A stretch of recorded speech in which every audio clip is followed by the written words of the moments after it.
a couple of things that are all related to fasteners.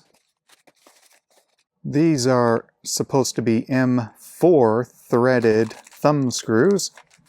I can't remember exactly now what I wanted these for. They're from a long time ago, I think a couple of years ago.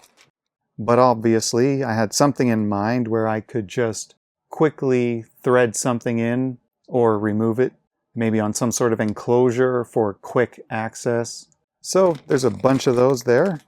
These are M3 threads. We have little screws and these brass or brass-like threaded inserts where you can heat this up and seat it into plastic, like hopefully maybe a 3D printed enclosure, and have a way to provide threaded mounting options. So there's one of the screws partly threaded into this, and there's different depths you can get, as well as those side features that help it seat in or grab into the plastic in different ways, maybe giving it more strength in certain cases.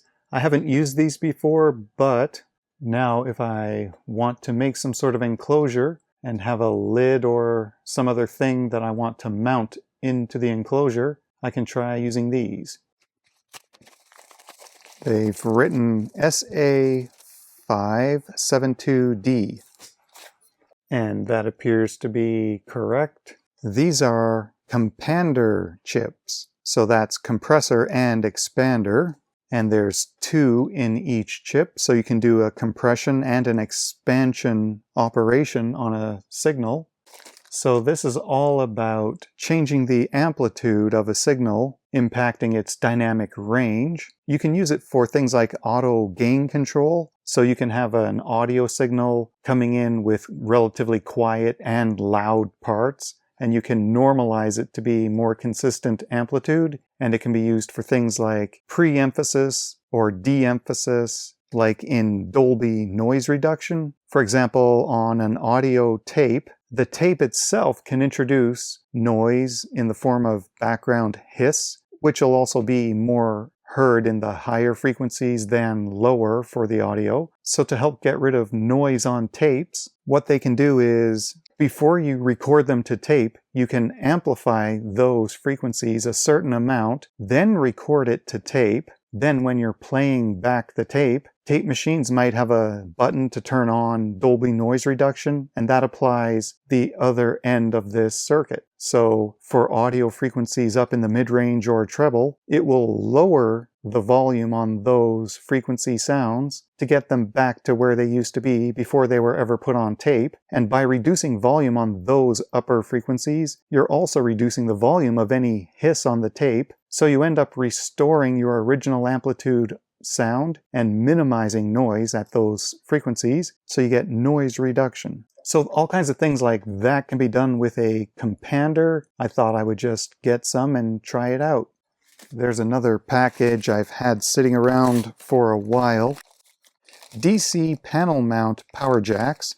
So on certain projects like a guitar effect, where you have a DC 9-volt jack directly on the circuit board and it just goes up against an opening in the enclosure, sometimes you don't have a circuit board going right up on all sides so that you can have jacks or pots going from the board to the enclosure. If you have a project where the enclosure is large and you might have a circuit board that goes from here up to this far, and it has some things, LEDs and switches, that do go from the board to the panel down here, then from here up to the rest of the enclosure might be empty space, and that's where you might want a power jack, so you can put in a panel mount jack and just wire it up.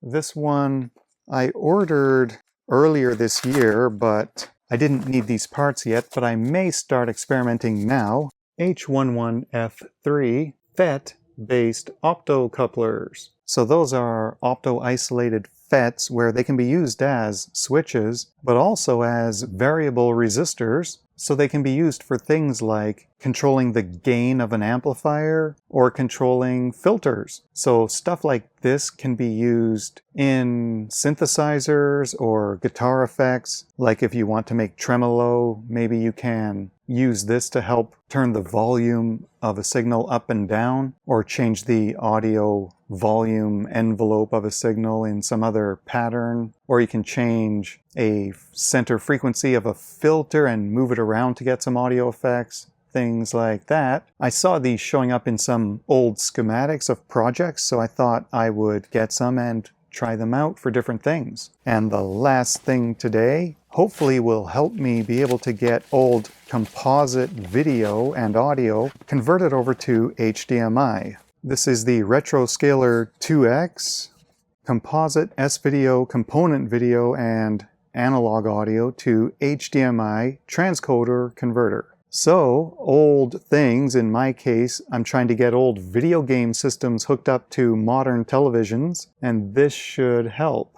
And I'm not sure of all the resolution specs and features, but you can do line doubling, which helps upscaling older game consoles with less lines of resolution. So this type of device, specifically meant for this sort of situation, helps make it look better on modern displays. And I've previously tried all kinds of these low-cost AV to HDMI converters. They're all garbage. For example, I put this on the old Nintendo. I put in one game. It was very fuzzy, but also it just didn't look right on the screen. It was like it was stretched incorrectly for the aspect ratio. But that wasn't even the biggest problem. I put in a different game on that same console. It didn't even notice there's any video. It was just a black screen, and I know that game worked. So, no good. So that's how I ended up doing some research and deciding on this. When I bought it, it was on sale for 60-something Canadian on the AliExpress 11/11 sale. So this smoothing mode, apparently you press it to cycle through different scaling options until it looks right. Otherwise, another button to switch between the video inputs. So I'm going to be using this composite video and audio and try it out on HDMI. So I also want to take a look inside and try not to break it.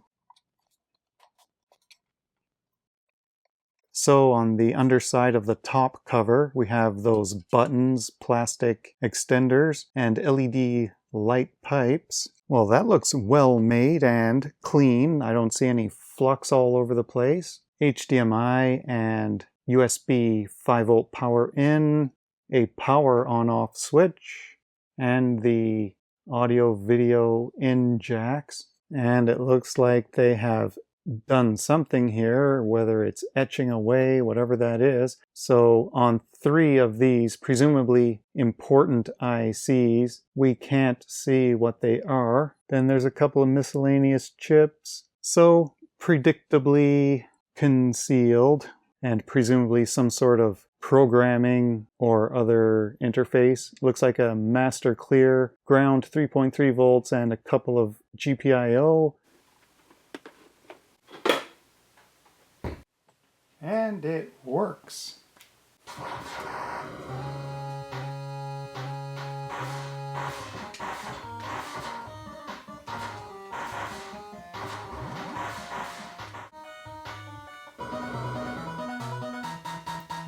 Never mind.